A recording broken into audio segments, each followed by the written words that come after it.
Welcome back, you guys. Kick back and relax as we dive into another episode of Skip to Saturday.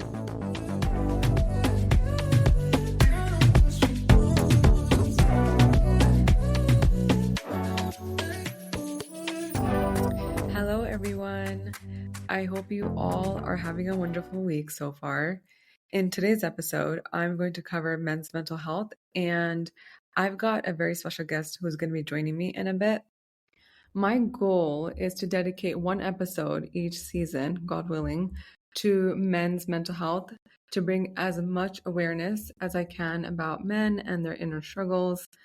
The reason why it's important for me to talk about this is because I lost my grandfather to depression when I was 16. This is my dad's dad. And it took me a good 10 years to come to terms with his death because I and like the rest of the family, we were left with so many questions. What could we have done? Why did this happen?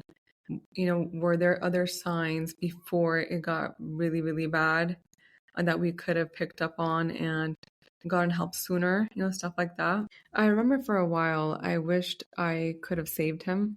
I don't know why I felt this way. I was only 16. There's nothing I could do. I didn't even know what depression was at the time.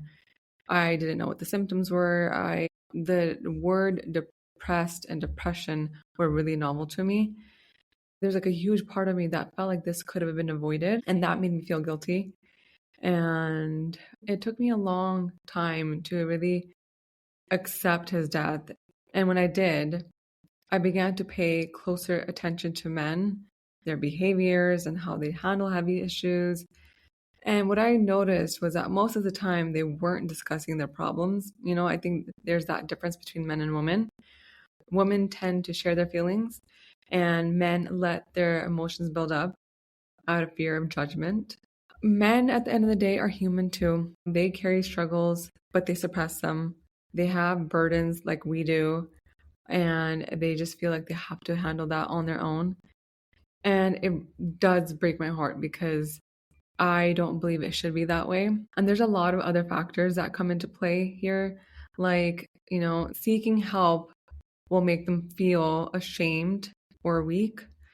They worry about what other people are going to say, or if they're going to get judged, or they're going to be seen as less masculine.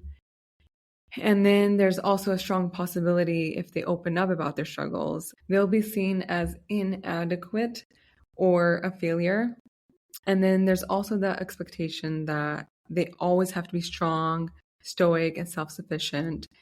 I don't know if you guys notice this, but I remember when I was growing up, I used to hear like boys don't cry. So they're taught that from a really young age. And depending on their upbringing and the other male figures in their life, they are most likely to be taught to not express emotions. So, that plays a huge part too. And that's not something that you can like unlearn overnight, especially if you're in your 20s, 30s, 40s. So you've just gone through your entire life, suppressing these emotions, thinking and believing that I cannot express them because I am a man. And after having some conversations with the guys that I know, some of them feel like they should be able to handle their problems on their own and they shouldn't be a burden to others.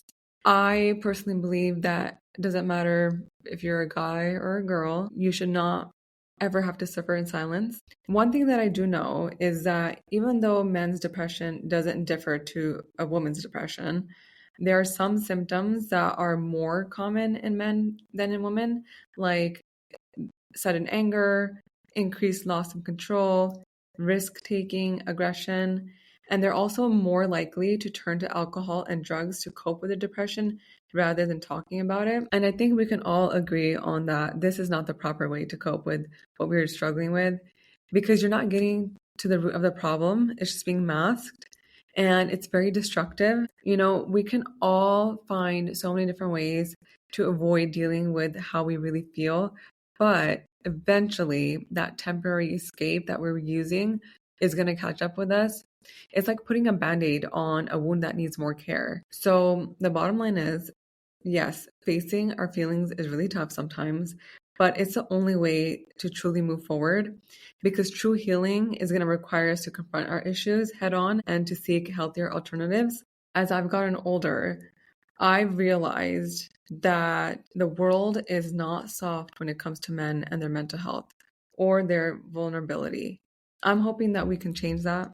I know we have a long way to go, but if we take small steps every single day, I think we can really see a change in the way society views men's mental health, and it could become more common to talk about it. My hope is that this becomes more normalized because we do not talk about this enough.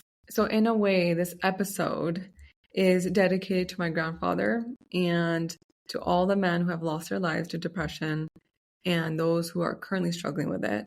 I would like to share a statistic illustrating the number of men who tragically lose their lives to depression each year. This highlights the seriousness of the issue. Like I said, it remains a topic that isn't discussed frequently enough. So every year, 525,000 men lose the battle in their heads. That's over 500,000. That's 43,750 a month, 10,058 a week, 1,442 a day, and one per minute. To me, the numbers are very alarming, and I think they should be too for everyone else. With that said, I am excited to welcome Baljit Singh to the show. Baljit is a remarkable individual whose journey of self-discovery began 15 years ago through Gurbani, the Sikh scripture. He has become a beacon of inspiration, sharing profound teachings that help others navigate their paths toward personal and collective transformation. In 2017, Baljit faced his own battles with depression and anxiety, prompting him to explore holistic healing methods including mindfulness and meditation. This transformative experience led him to establish the Journey of Compassion in 2020, a compassionate community focused on nurturing, well-being, and empowering individuals to overcome suffering. Today, the Journey of Compassion positively impacts people worldwide, fostering an inclusive environment where individuals can safely explore their inner journeys. Join us as we delve into Baljit's insights and discover how the wisdom of the Guru can inspire personal growth and community healing. Hello, Baljit. Thank you for coming to my podcast. Hi, Benji. Good to be here. This opportunity to speak to you. I know from the videos that you posted and follow your page, Journey of Compassion, you've dealt with mental health before. And when I was thinking about this topic, because I know people who are close to me that have dealt with it, and I've seen it firsthand and how that takes away lives, it's become an important topic for me to discuss and be open to having these conversations with men and women. And so when I was thinking about men's mental health, you were the first person that popped up in my mind. So I wanted to, have this conversation with you and bring light to this topic and maybe help people kind of shed the stigma that there is around men's mental health. So if you can share your personal journey with your mental health, well-being, and the experiences that have shaped your understanding of it, I would really greatly appreciate that. Yeah, I think when I recognized that and started to use the term mental health was back in 2017. But there was changes that I recognized back in 2016. But I didn't understand what was happening. All I know that there was definitely a change and I wasn't feeling my usual self. Mm-hmm. But I just thought that it's temporary and I'm gonna be okay, not realizing that it was heading towards a breakdown, not really using any terms like depression when I started to feel low. But it wasn't until a lot later that I started to recognize the patterns of what changes led to an actual mental breakdown. So I had a point in probably around March 2017 when I became non-functional. So going from being able to do work and do the normal tasks and function and get on with life, but there was just literally one day where it felt like everything just broke. And and I couldn't make sense of anything. But again, a lot of it, when that breakdown forced me to reflect, it made sense how I could get to that point and then start to reflect on childhood, things I had experienced and obviously not processed Mm-hmm. and dealt with. But I was unaware that I needed to deal with something Mm-hmm. until that moment of when I was forced to look at everything and look at life all over again. But it was a long process. Mm-hmm. So you tell me as much as detail you would like me to go into, and if you would like me to share what those changes were. So Yeah, of course. You answered one of my questions. I was going to ask, did it cross your mind to ask for help, or did you feel like you had to handle it all on your own? so I think the initial changes, because we were so unsure about what was happening, Mm-hmm. Mm-hmm. there was complete unawareness of that it could be depression or it could be anything related to any serious mental health issues. So I would say it was somewhat confusing. It wasn't that, oh, maybe we need to go speak to the doctors or maybe we need to speak and pursue therapy. It was probably about a year later when mental health, or even maybe even 6 months later, where there was this huge shift where mental health started to be known about, terminology started to be known. And I Mm-hmm. think it was after. So maybe if I waited a year later to break down, then we would have been more familiar with the Right, terms right, and what's going on. right, So, right. but yeah, definitely, I think it's more so between my wife and I. We were having discussions, and she definitely noticed, saying that you've become a lot more negative, Mm-hmm. and but being negative was almost justified in my mind because of religious reasoning Okay. and thinking this is how I should be feeling. I'm not Mm-hmm. doing enough. I should be doing more. But it was very different to the way I was. I was probably somewhat annoying. I was that person that loved life, didn't Mm-hmm. quite get it why somebody would be down, and I was that person, quite optimistic. So going from that person and then seeing these changes slowly to speaking to my wife, and when I'd get invitations to go and speak somewhere, go to an interview or something, I started saying no and rejecting that. Or if I took something on, then I would start backing out a few days before. I didn't want to leave the house. I'd rather stay at Mm-hmm. home. And it was always this negative voice telling me that I'm not good enough. I need to be doing more. And a lot of it was around the work that I did, certain religious practices. And I didn't realize that that was actually wearing down my mind. And that was going to then lead to, a very extreme experience, end of depression. Okay. What did you wish that you knew early on when you started like struggling with anxiety and depression?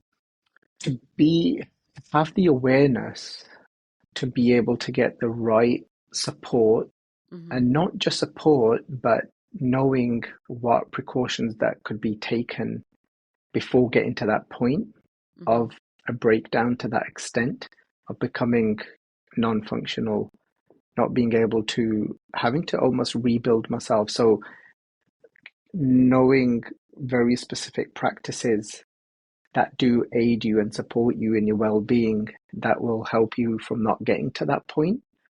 And I think, in our community, and it could be just like in every community, honestly, that, the word for me, I didn't know what depression was, what it meant until I was in my early 20s. And so do you think the fact that our parents didn't know what depression was, I'm assuming your parents didn't know. I know like it wasn't a topic of conversation in my household. Do you think that because there's no awareness in our households that it becomes really, really difficult to actually open up about it because it just feels odd that you're going through this? I think it was an it was very complex for my situation. Okay. And I, I say complex because of the position I was in the community. So Mm-hmm. being a pracharak, so a religious speaker, and having to speak at Gurdwara, speak about Gurbani, having so much knowledge and like having that microframe, it wasn't expected for somebody like me to go through something like that. Right, And to right. answer and we'll come back to that in a moment, but to answer your previous question about like, having awareness about depression, in our family, we actually did have some level of awareness because we had certain family members. I remember growing up seeing some of my very close relatives going through depression, and it was quite like an extreme end of depression. Mm-hmm. So we actually grew up with being familiar with that term, depression, Okay. especially, but it was never that it, it was always that it can't be me, and that cannot, especially when I came more into Sikhi and started to read Gurbani and learn so much more, that it never crossed my mind that that could happen to me. But Mm-hmm. even though Mm-hmm. we grew up hearing the term quite often, but I don't think I quite understood what the actual symptoms are and what it Okay. looks like. Okay. Okay. So I wouldn't be so if there were changes that were happening to me, whether it was say rumination, being stuck in a loop of Mm-hmm. thoughts and starting to feel constantly low, I would not have recognized that, oh, that's what it is, that's depression itself. Because I Mm. remember getting to a point where I started to hear about it more and more when I would go and do talks and people would come and tell me that they're struggling, Right. going through depression. I remember coming home and saying to my wife that I really don't get it. Mm-hmm. Mm-hmm. Um, and I wish I understood them Mm-hmm. because I would love to put something in place to be able to support them. Mm. Okay. And little did I know that, you know, I was gonna, I was really gonna understand it Mm-hmm. from Mm-hmm. first-hand experience. Right. Right. It Right. wasn't a wish. You're right. Nobody wishes that upon themselves. Yeah. Do you think that women can help with the dismantling the stigma society has about men who struggle with their mental well-being? Is like if we can, like how can we do that? I think it can only be done when if women have that some level of experience Okay, okay, and relatability okay, to it. okay. So I think that often makes it easier.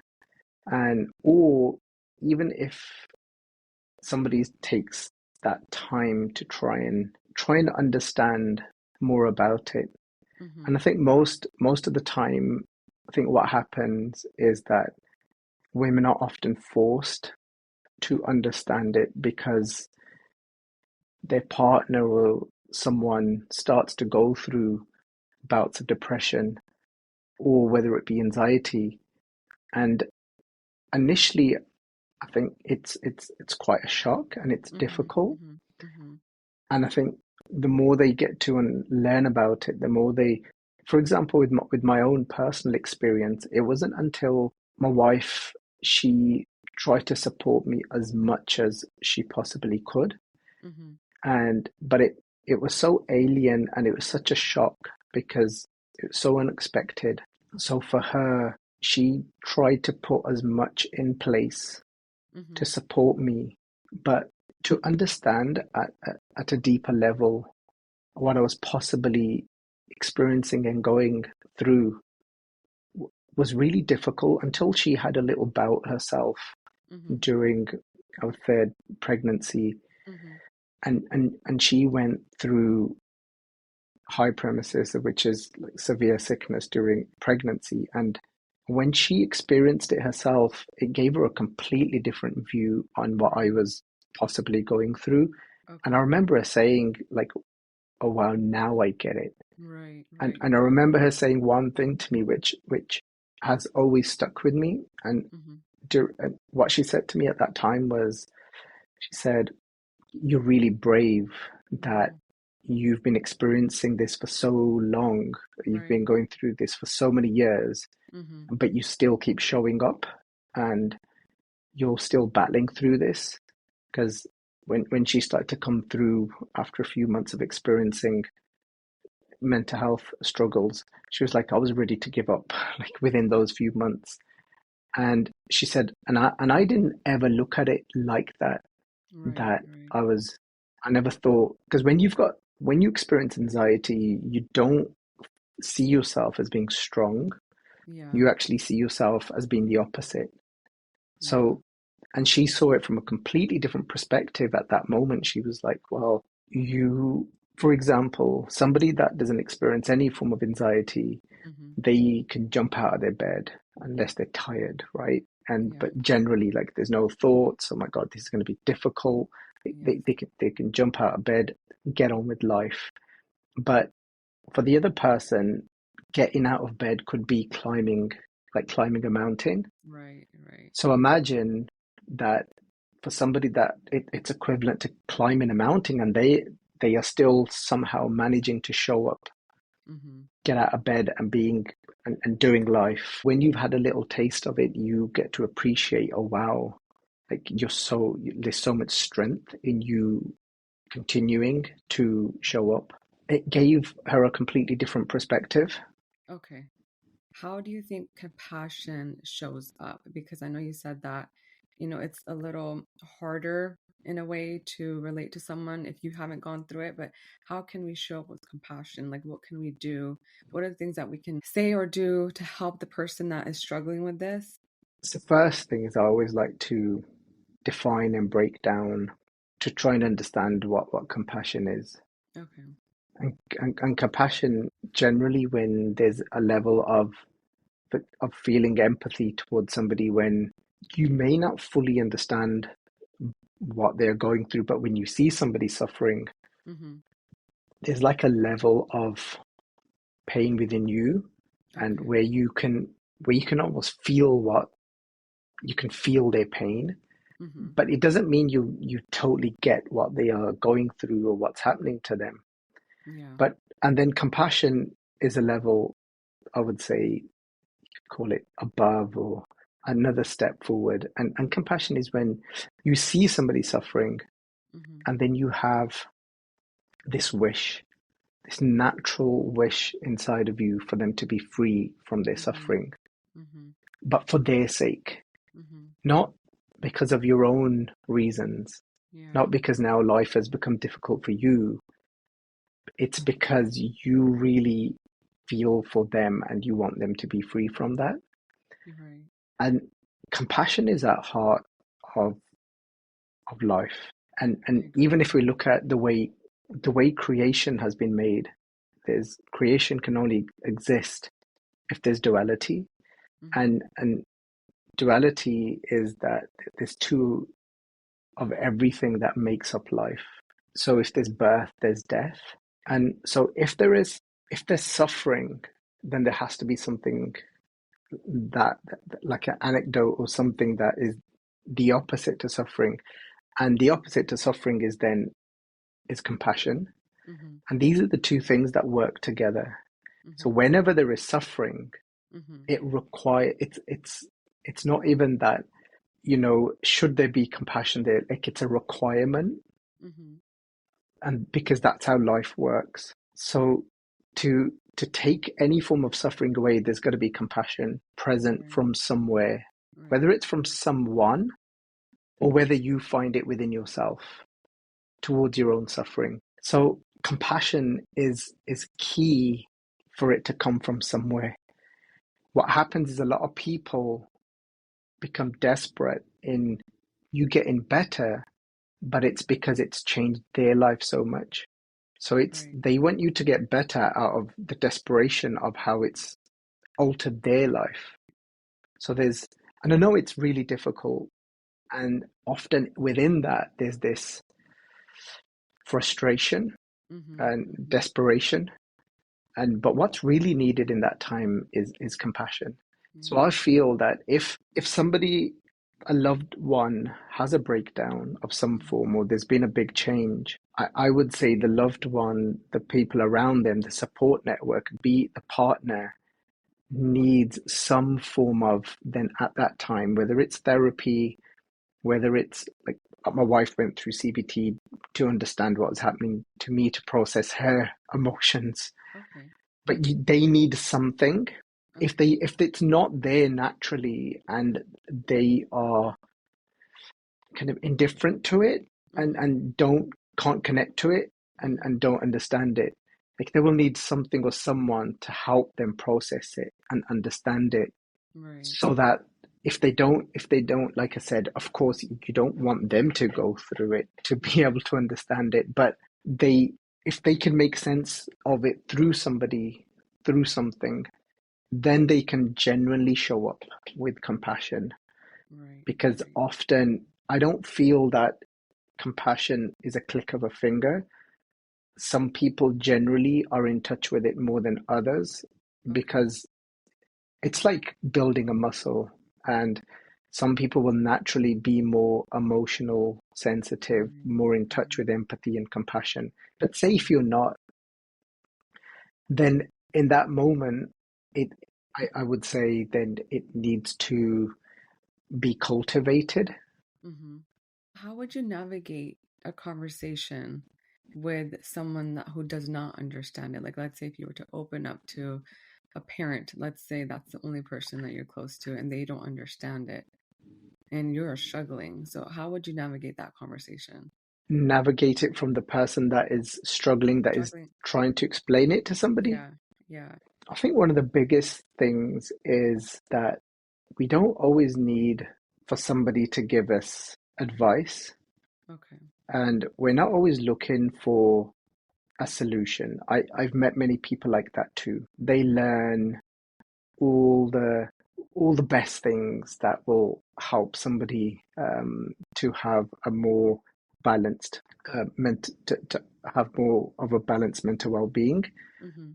for their mental well-being to be more balanced. And they learn all of this, so they'll learn that it's exercise, you need to eat this, you need to do that, but there's no intuition, Mhm. and there's no real connection or understanding. So what those people will do is, you start telling them something and they'll be like, you should go for a bike ride. Yeah. And then, they just start throwing things at you, Yeah. these potential things that they think are going to Help you. solve and resolve everything for you. And I obviously had a lot of that, go for a jog. And then, Right. but it was, and I think it's different levels. Like, these are definitely precautions, and these are definitely things that will help us to maintain a level of mental health. But if you're in the midst of it Mhm. at that time, if you're trying to have a conversation, what you're looking for is if you can somehow relate to that person. I just want you to be present. Mhm. Mhm. I just want you to listen. Okay. Yeah. Yeah. And if you could listen without feeling so desperate to resolve this and just start throwing things at me. And that's why, like, Guru Nanak's wisdom talks about the power of listening. Mhm. And hence he talks about, and quote, and he'll say Surya Duk Pap Ka Nas, meaning that if you can learn how to truly be present and listen, so much duk, so much suffering Mhm. can start to diminish, can start Mhm. to fade away.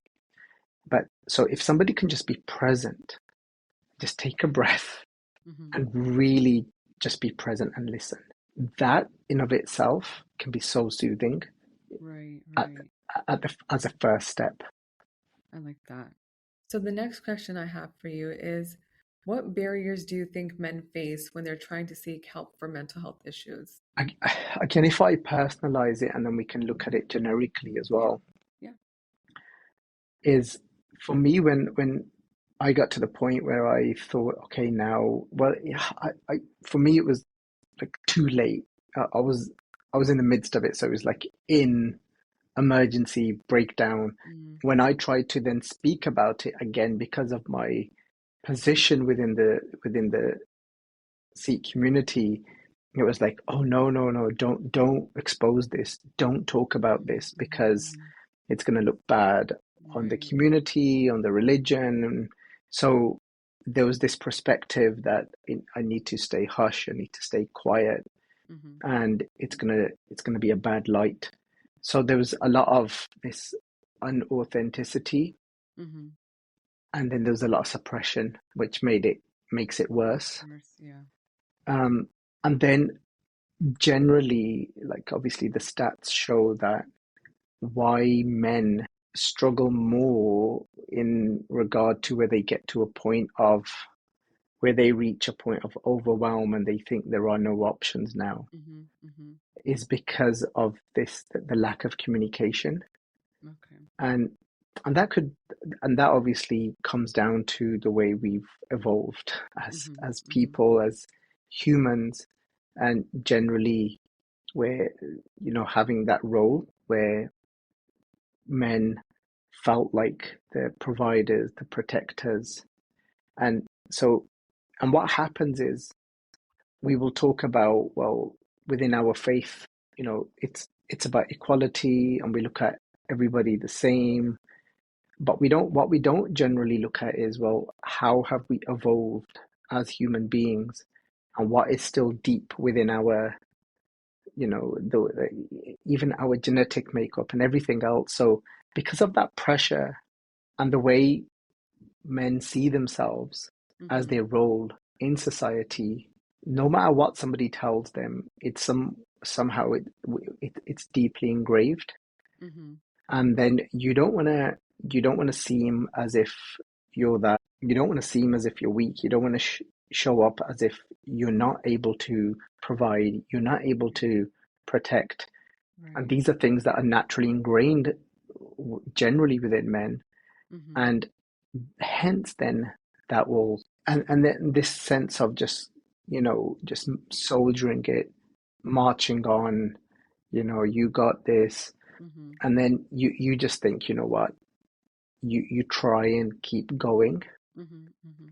So you think, I don't want to look here, I don't want to look weak, I don't want to look stupid, I Right. don't want to seem inferior, that I can't take care of my family. Right. And and it takes then a lot to be able to break out of that. But I think we've come a long way. I think in these Okay. last few years, I think we have made a lot of progress. Okay. Do you think that when you say that, are you referring to like men opening up about that struggle?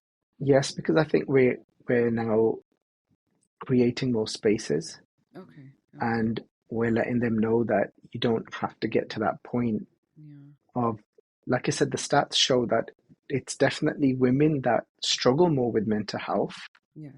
but it's less women that take their lives because, first of all, they seek support more. Mhm. Mhm. They will speak more, even to their friends. Right.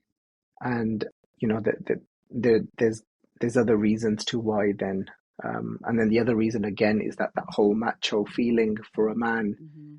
to be able to get something done right. So then Mhm. the other thing that the stats show are that men will make sure, if they're thinking about ending their lives, that they Mhm. need to do it properly, and they're going to make sure that it happens. And that's what the stats show, that why more men end up taking their life. And even if women do attempt, they're not always successful in taking Right. their life. So that's another thing that the studies show. That's insane. What advice would you give to a young man who is struggling with his mental health or who feels that he can't talk about it? One thing I learned is that when I was in the midst and I was in that utter dark place, you really do start to believe that this is it, Mhm. and now that this is a permanent state, Okay. and you're not able to see that there's any possibility through this. Yeah. But I'm not the same person as I was before the breakdown. Right. I've grown in many ways, but Mhm. there's certain elements and parts of the mental health that has lingered and remained as well. Intensity's not up there. The intensity's come down, Mm-hmm. and is first of all for those men that are struggling is to know that it's not a permanent state. So Okay. even if the intensity is there today, it definitely can get to that, even though it feels like it can't. Mm-hmm. And today, there are so many more people through lived experience that are now setting up support systems and networks to be able to provide that support. And and again, that's why like Journey of Compassion is born Mm-hmm. out of the breakdown that I had. Right, So right. it's a product of that. So today we have many support systems in place, and one of them is that we've built a men's mental well-being Mm-hmm. group, Mm-hmm. which we're constantly trying different things to keep men engaged, Okay. and to know that when we open our heart, Mm-hmm. and there is always somebody, there is the right person out there that is willing to listen. Right. And it's often we've blocked that within our own mind, Yeah. Yeah. but that doesn't mean that those people don't exist Mm-hmm. that are willing to be there and stand by you and support you through. Like somebody, there's 8 billion people on this planet. That's how I always look at it. Right. And we sometimes think there's 10, Yeah. Yeah. because of the way we're living our lives. So we're just Mm-hmm. thinking, nobody cares about me. Right. There's no one, you know, and and then we're thinking, my partner doesn't get me, but there's 8 billion people on the planet. Like somebody's gonna get you, and that's how, like the divine shows up in so many different ways. If we allow the divine to show up, we've got to allow it. Yeah. So it's just for them to know that there's somebody's there. I have a few other questions before we wrap this up. Can you share the coping strategies and practices that worked for you when you were dealing with all of this? Mm. So I've got to say that depending on where you are, you're going to need different things. Okay. And in the same way as, that way, that saying where they say it takes a whole village to like raise a Raise child, a child. and Yeah. it's the same thing. And I want to say to support somebody with their mental well-being, but the truth of it is it's what every human being needs. And if we don't get that in our life, these components, which I'll go through in a moment, is I think we're going to end up struggling. Mm-hmm. So the things that then became my support is having the right people Mm-hmm. around me to support me. Mm-hmm. Is finding the right people. Um, some of the people that we're potentially associating with, that we've been calling friends, maybe they're not really the friends that we need. So it's building first of all some form of community, Mm-hmm. which is, and this is why I say that whatever wisdom the Guru has given, it's and that's Sangat. So Sangat is a strong community that is supportive, where you can speak comfortably, authentically, without having to suppress what you are actually thinking and feeling. Mm-hmm. So something else that helped me a lot was learning about breath, Okay. learning how breath works. So when I got to a certain level, I went out and I learned that breath is our anchor. And if Okay. we know how to use it, because often when we're anxious, when we're feeling low, we'll be shallow breathing, and most Mm-hmm. of our breath will just be here. Right. So I learned a lot about breath, Okay. how to breathe, diaphragm breathing, taking your breath into your belly, and how to use breath to calm down, how to use breath to have more energy. So that was something I learned about. And the other thing is to like it's sleep is key as well. Mm-hmm. Mm-hmm. So that's one of the things we do as well in the mental well-being group is encourage people to get enough rest, Mm-hmm. not having screen time before bedtime, all of that, like you need everything. And then what I found again from Gurbani was that understanding the importance of gratitude. Mm-hmm. So starting your day, starting your morning off with a gratitude practice, but it can't be shallow. It can't be just lame and yeah, I'm grateful. That's not going to work. It has to come from your heart. Yeah. So and if it doesn't, then we've got to sit there and break it down in a way until we have a little moment of yeah, I felt when you feel it is when it's going to work. Mm-hmm. And essentially, that's what Simran is. Simran is remembering your gifts, opening your eyes up to the reality of what you've been blessed with. Mm-hmm.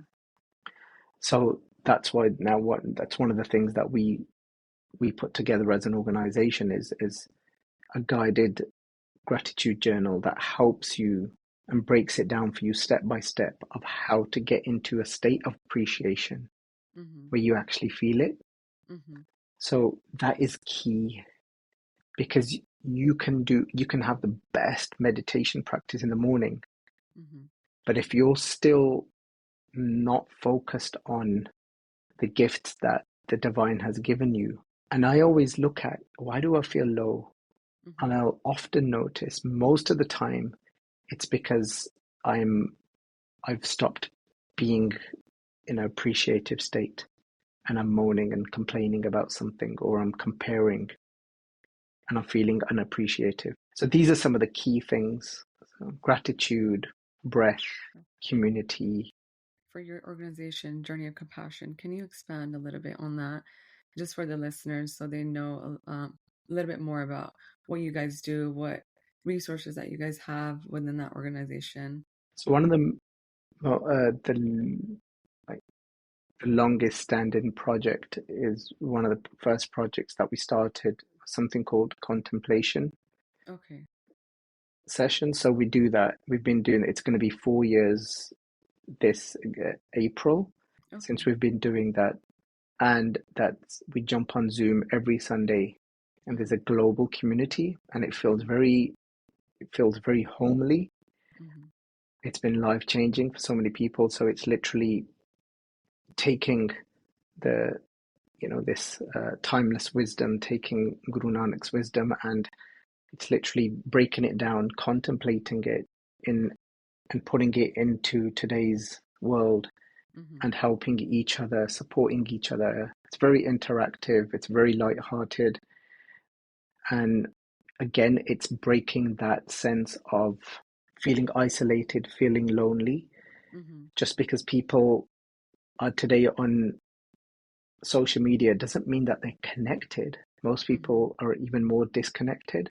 Mm-hmm. So this actually allows you to feel that connection. So people share quite openly, and when there's relatability, that starts to take away that sense of loneliness. So Mm-hmm. contemplating this divine wisdom and in a very chilled, friendly way, that that gives that sense of community, which is then linked to a WhatsApp group, Okay. which then we open once or twice. I think there's over 1,000 people in there now, Wow.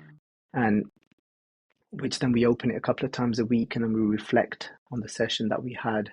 Okay. So that's one of our services, and then that'll be downloaded as an unlisted video that goes out then to all the community, whoever wants to watch it back, the Okay. session. Okay.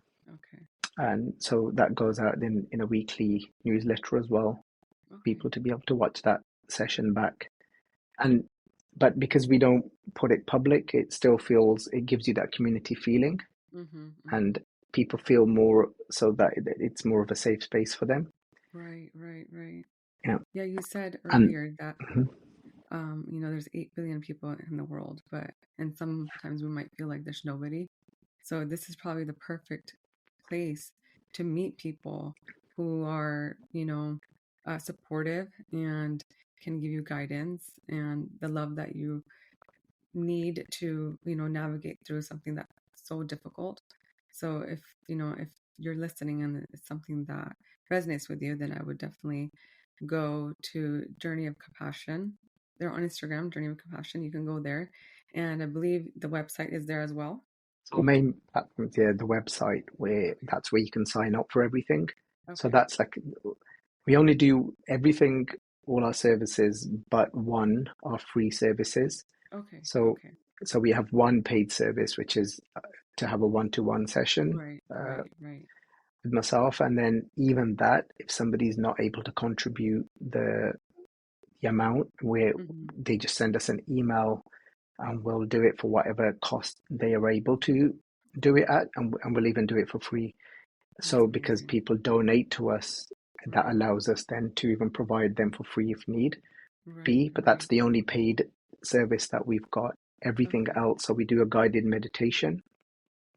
So we do, like at the moment, we're going through like a 40-day guided meditation, and I'm guiding that live every morning, 5:30 a.m. UK time.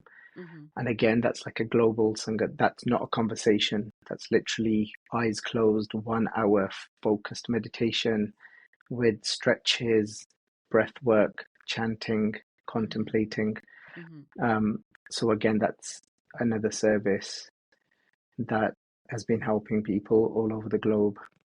I love that. And yeah, so and then, like I said, we've got the men's mental well-being, which we have an accountability group in there. So we Okay. have like, so we have different challenges that we're always working on. You know, just making sure everybody's keeping hydrated, Mm-hmm. sleeping on time, and then doing some form of exercise. So so we have an accountability group for that as well. And Okay. then my wife runs a women's well-being group, so a similar concept. And then we call it a chill and chat, so a monthly check-in with men just to see how they're getting on. So that's a much smaller group with about 8 to 10 people, and they'll share how they're fealing and the Right. struggles Right. that they're going Mm-hmm. through. Yeah, so there's so many projects that we're working on, and then one of our biggest projects is the Awakening Retreat, which is like 3 4 days away from everything that's residential and that's in nature, where we conscious walking, journaling, meditating, chanting, kirtan, Mm-hmm. and wholesome food. So our next one is in May, Okay. 31st of May. And when do you need to sign up for that to be able to So join? so the applications are open. Okay. People have already signed up. People are coming from Texas, from France, from Wow. yeah, from BC. So yeah, people will be coming again from all over the globe. That's so nice. I love that. Mm, It's nice to see that people in our community are, taking the initiative to build that support group for people who are struggling with mental health, whether it's women or men. So I'm really appreciative of that. Thank you. I was just going to say the other thing is like the work that we do. It's not even necessary that somebody's going through like a mental health struggle. These Mm-hmm. are things that we need generally as human beings. You know, that community connectivity, Yeah. taking time out to contemplate, Right. to to being a state of gratitude. So, and obviously to go even beyond just your general well-being and connect at a much deeper level, connecting to our essence, to that divine presence. So it's for anybody depending on, what you are seeking. Right. Right. Right. Thank you so much for taking out the time and having this discussion with me, sharing your insights, your journey. I greatly appreciate it. So thank you. No problem. Thank you for having me. Don't go anywhere. I'll be right back.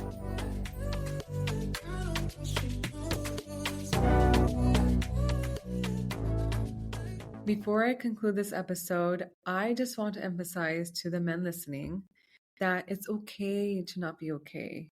I know with society, you guys are expected to have it all together all the time, and that's just crazy to me because you guys are human just like the rest of us. And it's insane that there is this unspoken yet expected pressure for you guys to be stoic and invulnerable. And it's okay to cry. It really is. It's not going to make you any less of a man. It's okay to open up about how you're feeling, what you're struggling with. It's okay to ask for help. You're not going to be a burden for needing someone to turn to when you feel overwhelmed, stressed, or low. I promise you that. We will be here to listen. So please open up. Don't feel like you have to carry these struggles on your own because you don't. Now, if you feel that someone close to you is dealing with something but hasn't openly discussed it, I'm going to share some supportive steps you guys can take to make it easier for them to open up. So, number one would be to create a safe space. Let them know that you're there to listen without judgment. Reassure them that they can talk to you about anything. Be patient with them. Sometimes people need some time to open up, so don't push them. Demonstrate your willingness to listen by being patient and giving them space to share when they're ready. Check in regularly. Continue to reach out and check in on them. Regular communication can help them feel supported and valued.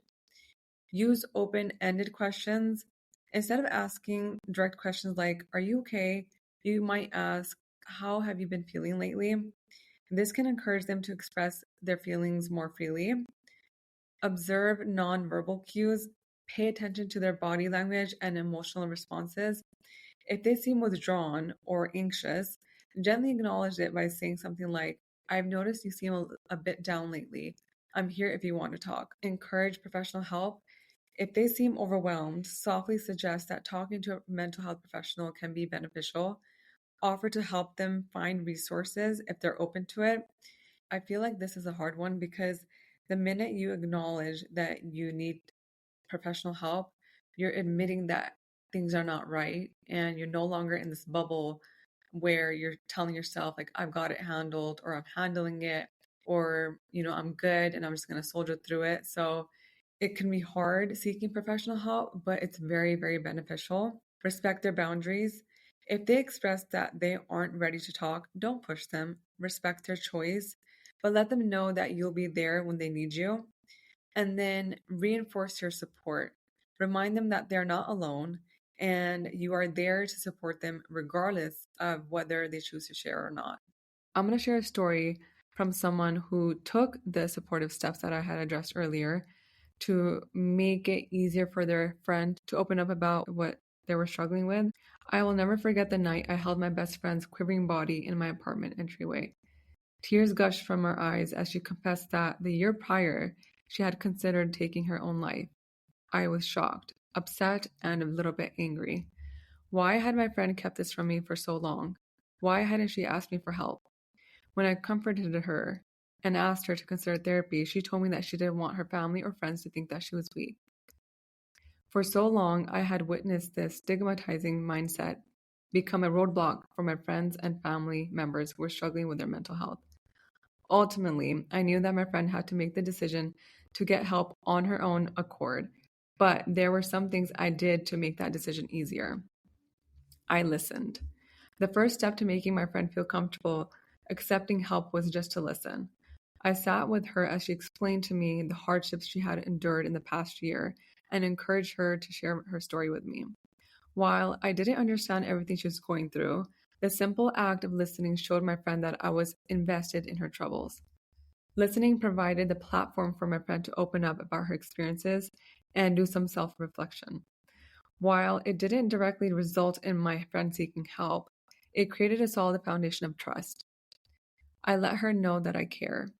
My friend admitted that she often didn't share her feelings with me because she experienced a paranoia, causing her to believe that everyone hated her or was plotting against her. Reassuring her that this was not the case and I would be there for her throughout this process allowed her to feel more at ease.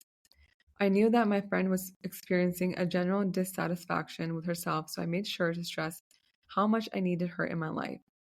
Hearing this let my friend know that even if she didn't particularly care about the outcome of her life at that moment, I cared. I informed her of her resources.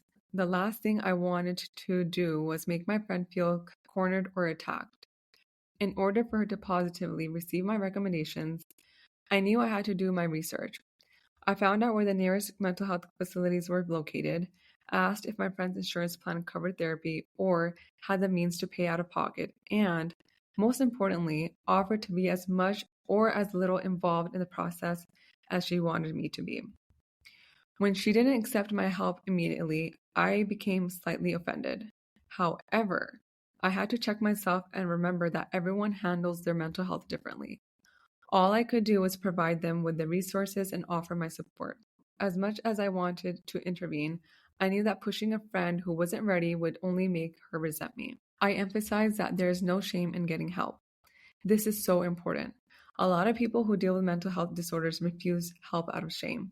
The stigma around mental health has contributed to the illusion that seeking treatment is weakness and that strong people can just suck it up and move on. In order to normalize the idea of getting help, I told my friend about my own experience in therapy and how much I gained from the treatment. Letting my friend know about my personal battles with mental health opened her up to the possibility that therapy can be a source of strength rather than fragility. I was patient. Rome wasn't built in a day. I watched pot never boils and all of those other cliches. At the end of the day, my friend was only going to get help when she felt ready. It wasn't a day or even a month, but when my friend eventually sought treatment, she thanked me for my enduring support. While I wanted my best friend to go get help as soon as possible, I recognized that this is not always realistic due to financial, emotional, or other constraints. Mental health treatments are not a quick fix, so even when my friend did decide to get help, the positive effects were not immediately apparent. I had to give my friend the time to sort out her feelings, find a treatment plan that worked for her, and get back to a healthy state. I had to resist holding my friend's healing to a rigid timeline and allow her the flexibility to grow and mend. Mental wellness takes time. I hope as we move forward, we are able to create more spaces for men so that they can feel like they can open up about their struggles and know that they're not alone. We should approach men's mental health with more understanding and compassion. The goal here is to change the conversation around mental health, not just for ourselves, but for future generations as well. I want to remind you all that being vulnerable is not a sign of weakness. It actually shows how strong, brave, and courageous you are. One last thing I want to say is that you are all loved. Your presence is needed here. You are valued. You are cherished.